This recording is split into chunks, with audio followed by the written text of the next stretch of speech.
Bon, allez, pouf. Bon bah, DBC épisode 13. En espérant que ça nous porte bonheur. Yes. Et bien cette semaine, Semaine parisienne.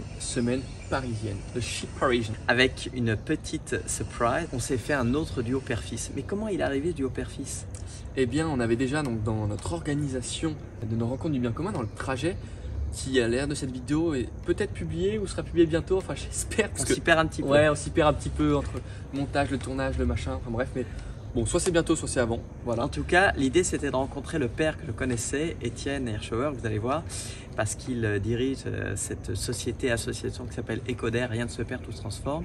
Les parcs informatiques reconditionnés, remis au goût du jour pour être revendus pour des personnes, des associations d'entreprises, etc. Donc je connaissais le père que j'avais connu à l'âge de Valentin, où on s'occupait de personnes handicapées pendant des séjours de vacances. Mais comment est arrivé le fils? Eh bien, quand on a annoncé justement le projet DBC sur Instagram, il y a Martin qui m'a envoyé un petit message et qui me dit « Ah mais c'est super votre truc, c'est trop chouette, j'ai envie qu'on se voit et qu'on échange sur le projet, le pourquoi du comment. » Il est venu dîner à la maison et il m'a parlé de lui, ce qu'il faisait. Il travaille dans une chouette entreprise qui fait du financement de projets justement positifs, écologiques, etc.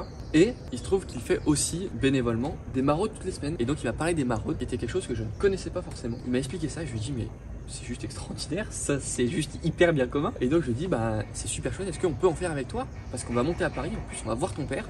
Est-ce qu'on peut? Il a dit mais banco. Évidemment.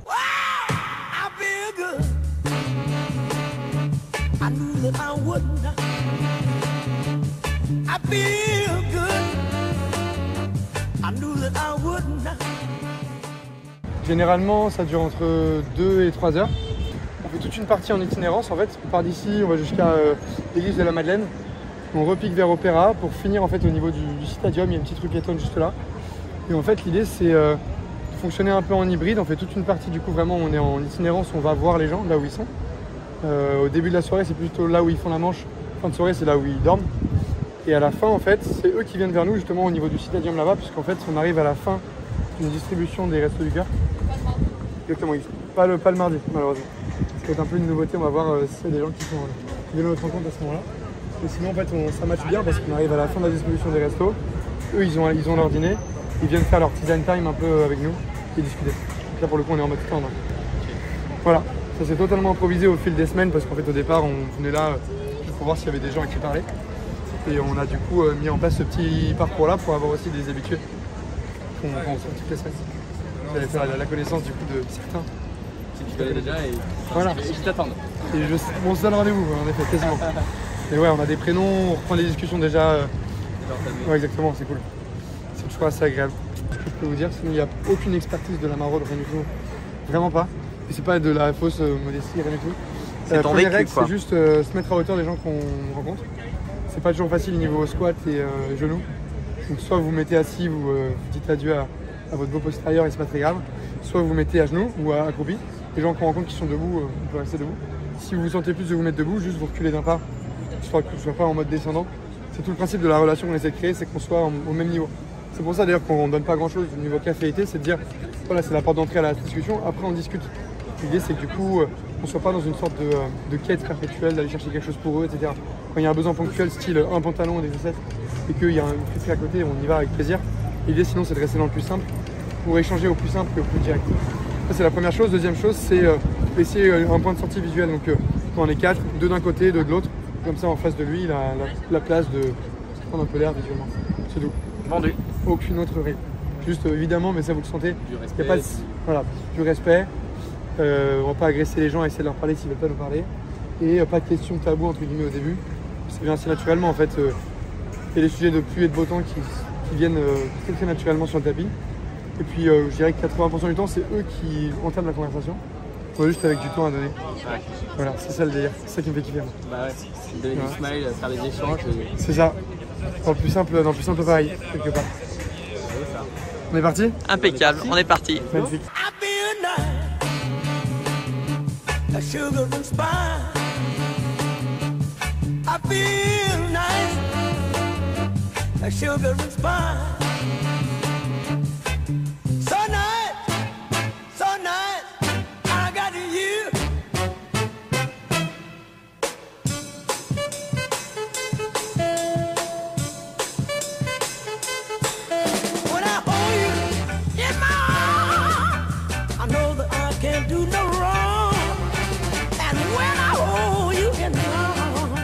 My love won't do you no harm, and I feel nice, like sugar and spice. I feel nice, like sugar and spice. On se rend compte que c'est des personnes, c'est des humains comme vous et nous, qui ont une histoire en fait, qui ont un parcours, qui viennent des quatre coins de la France et aussi de Paris, enfin des quatre coins du monde, pardon. Et donc c'est vraiment chouette de prendre le temps de les écouter. Ils nous expliquent aussi souvent comment est-ce qu'ils en sont arrivés là, qu'est-ce que ça représente la rue pour eux, quel est l'après, quel était l'avant, quel est le présent. On se rend compte qu'il y a plein de parcours différents et c'est hyper nourrissant et la vie de la rue c'est vraiment quelque chose. C'est vraiment très touchant et ça prend aux tripes et ça met aux larmes. Yes.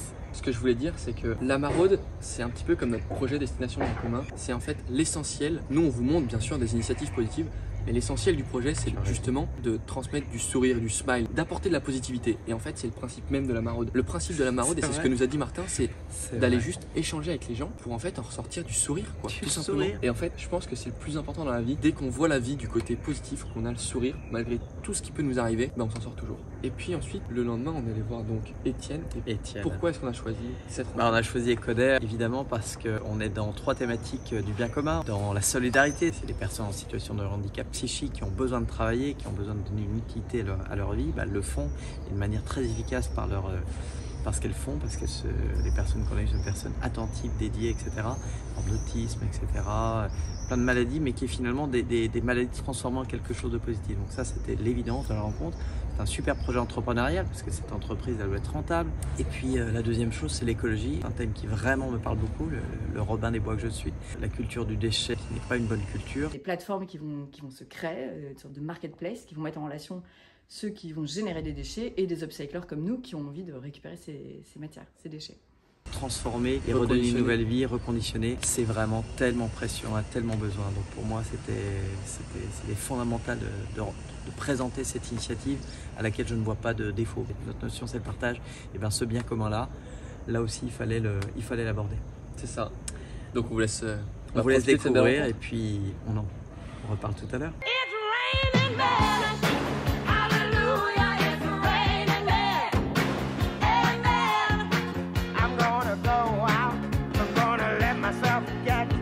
Bon là on arrive chez Ecoder, mais autant vous dire que il faut qu'on se repère dans ce grand labyrinthe et c'est pas évident en fait hein. Il y a la voie A, B, C, D, E, F. Ah, ça fait réviser l'alphabet.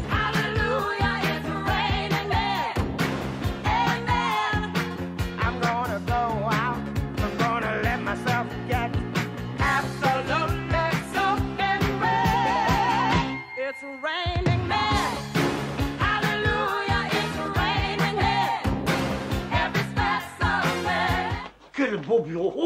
Oh! Ecoder existe depuis 18 ans. C'est parti d'une intuition d'une association qui fait de l'accueil de personnes en situation de handicap psychique et qui s'était dit j'aimerais bien pouvoir trouver une porte de sortie avec les gens avec lesquels je travaille, enfin pour les gens avec lesquels je travaille. Et donc avait monté un ESAT qui est la structure d'origine d'Ecoder. Et cet ESAT, l'idée c'était qu'elle puisse faire une sortie vers l'informatique, vers les métiers de l'informatique. Au tout début, Ecoder, c'est une structure qui est assez innovante parce qu'on fait du reconditionnement et il y a 18 ans ça n'existe pas. Donc c'est la première structure qui fait du reconditionnement informatique. Ecoder est porté par 3 objets qui sont ceux d'origine et qui persistent aujourd'hui. Un objet qui est social, 80% de nos effectifs sont fragiles, enfin 100% des effectifs sont fragiles, mais 80% des effectifs sont accueillis pour ça. Et on est accompagné par les services de l'État pour les accueillir, avec différents types de fragilité. Premier type de fragilité qui sont du handicap psychique. Deuxième type de fragilité qu'on accueille, des personnes qui sont en insertion, qui nous sont confiées par les associations qui les suivent, et c'est des gens qui n'ont plus de lien avec le travail, donc soit qu'on trouve dans la rue, soit qui sont des réfugiés, et même que ceux que vous avez vus hier, et d'aller vers une solution qui est celle de l'emploi ou du travail. Des gens qui sortent de prison, n'ont plus de lien avec le travail, et à un moment donné, ils disent ok, je vais trouver une solution pour me réinsérer, et ils arrivent ici. Donc on a ces deux types de population qui arrivent chez Ecoder, et en cumulé, ces 2 types de profils font 80% des effectifs d'Ecoder. Sur les 20% qui restent, on a tout type de profil, et en particulier, il se trouve que récemment, on a intégré pas mal de jeunes que vous avez croisés, et qui sont marrants parce qu'ils sont surdiplômés. Ce sont les encadrants des 80%. Ce sont ceux qui font du commerce, ceux qui nous aident à numériser l'entreprise, ma directrice commerciale. Et en fait, le fait d'avoir fait des études importantes donne une liberté par rapport à l'emploi. Parce qu'on se dit, de toute façon, je trouverai. Donc je peux prendre ce risque-là un temps donné. J'ai plus de cases à cocher sur le fait de réussir. J'ai réussi. Et donc, je passe à autre chose, à une exigence différente par rapport à ce que je veux faire, structurer mon travail. Donc voilà quel est le premier objet de l'association, qui est donc social, purement social.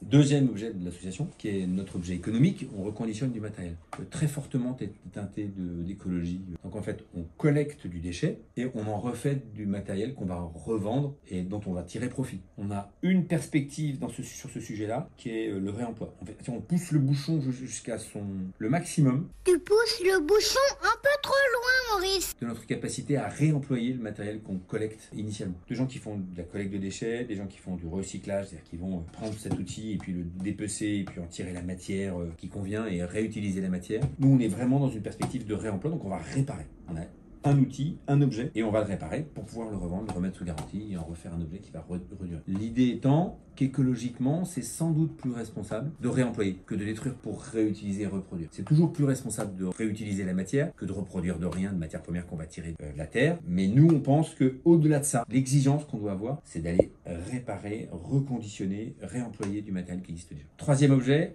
il est assez naturel. En fait, on est très vite appelé par des structures sociales qui ont besoin de matériel informatique pour le redistribuer auprès de personnes qui n'ont pas les moyens de se l'acheter à la FNAC. Et donc, on redistribue une partie significative du matériel qu'on reconditionne ici à des associations pour réduire la fracture numérique. Voilà. Donc, on a ces trois objets-là. Et c'est ça qui sous-tend notre action à 100%. Il y a quelque chose que moi, j'ai noté du coin de l'œil en arrivant ici, c'est que l'objet d'entreprise, enfin de l'organisation, c'est pas de faire du revenu, c'est d'honorer ces trois objets principaux. Et pour ça, on a besoin de fonctionner comme une entreprise. Le rapport entre la personne la mieux payée et la personne la moins bien payée de l'entreprise doit être 7. D'accord. Et nous, on est 3,5. D'accord. Donc en fait, le rapport entre la personne la mieux payée ici, qui est sans doute moi, et la personne la moins bien payée qui est payée au SMIC, est de 3,5. D'accord. 3,4. Et donc en fait, cette contrainte-là, elle est un avantage pour l'entreprise. Bien sûr. Parce que si tu te payes moins, tu as plus de moyens pour réinvestir dans l'objet. C'est assez bête, mais tout ça, c'est un environnement clos. Ce que tu ne donnes pas à Étienne et à tous ceux qui l'entourent, tu continues à l'investir dans l'entreprise.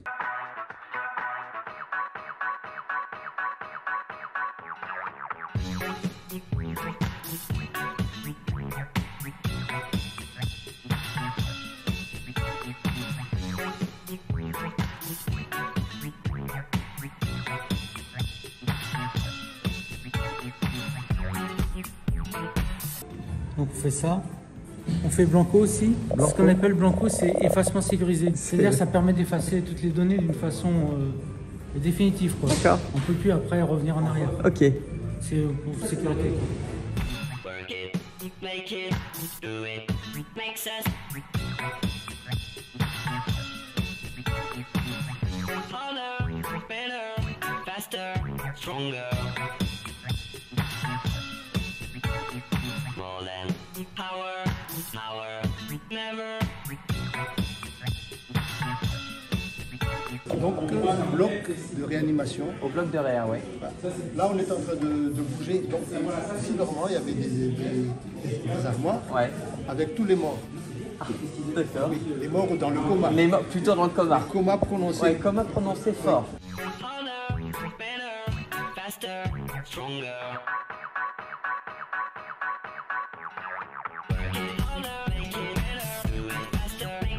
Je m'appelle Miguel Mendes, j'ai 47 ans, ça fait 6 ans que je travaille chez Ecoder. Auparavant, je travaillais dans le domaine bancaire au service informatique. Après, suite à une fragilité psychique, j'ai dû sortir du domaine où je subissais trop de pression et il y avait trop d'objectifs. J'ai fait différents ateliers, donc l'atelier prépa commande, je suis passé en réparation.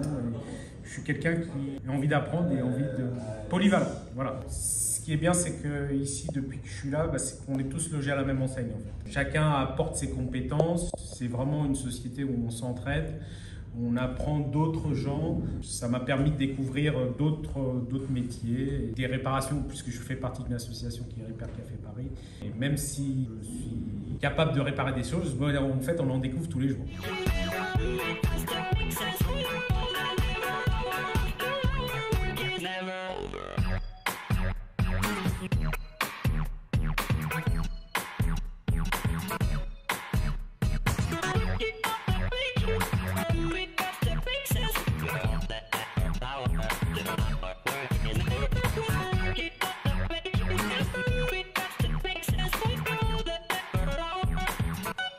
Qui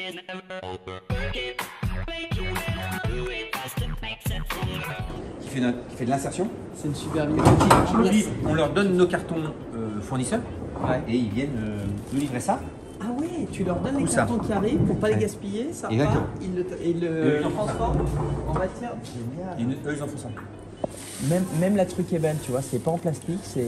Et donc nous, on met ça dans les cartons pour faire en sorte que ça vienne amortir les chouette. chocs de Oh, merci, tu vois, c'est pour ça que l'expérience. Et donc voilà. Donc, écolo jusqu'au bout, même dans le... Même dans l'emballage, quoi. Ben voilà, c'est la fin de ce petit documentaire court-long-métrage, court-long carré. Alors je sais pas ce que vous, ça vous a fait, mais moi je vais demander à Valentin. Valentin, t'en tires quoi? Tu repars avec quoi de cette rencontre, de ces deux rencontres? Une vraie émotion sur le côté professionnel parce que donc nous, Étienne, on le connaît dans la vie personnelle. On le connaissait pas, enfin je ne le connaissais pas en tout cas en tant que patron. Et je me suis rendu compte de l'importance d'avoir un patron qui est à l'écoute des autres, qui est tourné justement vers ses salariés et vers le bien-être de ses salariés. La rencontre avec Miguel, elle était assez touchante justement parce que c'est une personne qui au départ n'avait aucun handicap. Et en fait, c'est le travail qui par la suite a créé son handicap. Parce qu'en fait, il a fait un burn-out parce qu'il y avait beaucoup trop de pression au travail. Alors, on n'a pas tous les tenants et aboutissants, mais dans tous les cas, c'est le travail qui l'a abîmé. Et grâce à Ecoder, c'est ce nouveau travail qui le construit. C'est ça, c'est ce nouveau travail qui le reconstruit.